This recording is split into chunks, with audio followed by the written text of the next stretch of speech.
आज एमओयू स्वाक्षरित होती पीएम उषा ओडिशा सरकार एवं शिक्षा मंत्रणालय सहित भल कथा धन्यवाद मुझे स्वागत करुच्ची किंतु जोड़िए कथा ये प्रसंग में कहवा उचित मन कर प्रथम कथा हूँ जे पीएम उषार अभाव ओडिशा रे कॉलेज मानकर विकास से विलंबित होता कथा नुहे।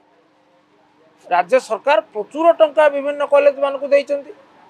बीजेडी सरकार नवीन बाबू सरकार 5T योजना दिया जाइए एवं ता बाहर मुख्यमंत्री स्वतंत्र सहायता योजना दिया जाइए स्पेशल प्रॉब्लम फंड रे दिया जाइए।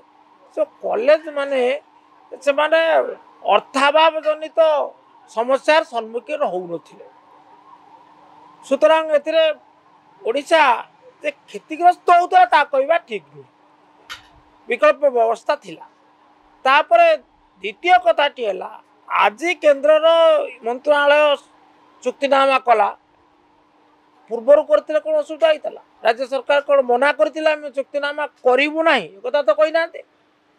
गोटे घटना रे केवल ये जो आयुष्मान भारत योजना रे राज्य सरकार कहते आम आम योजना नहीं कि चलू किंतु पीएम उषा पाई चुक्तिनामा स्वाक्षर करने केवे तो सरकार तरफ असम्मति नाला।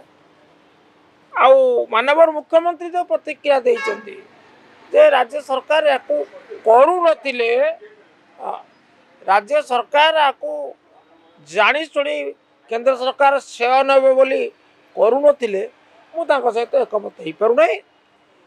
मु भाबुची दोषटा होची केंद्र शिक्षा मंत्रालय सी जानी शुणी काले राज्य अधिका पाइले अधिक सुनाम नब से ये सुजोग ओडिशा को दौन किंतु सत्वे निजस्व पांठि कॉलेज मानकर भित्तिभूमि विकास पाई कोटी कोटी टंका राज्य सरकार नवीन सरकार दे अनेक काम होइछि विफल बोलिक अभियोग करवाटा निराधार हम अनेक काम होइछि किंतु आउरी किछि काम बाकी अच्छी बर्तमान नया सरकार करेंगे।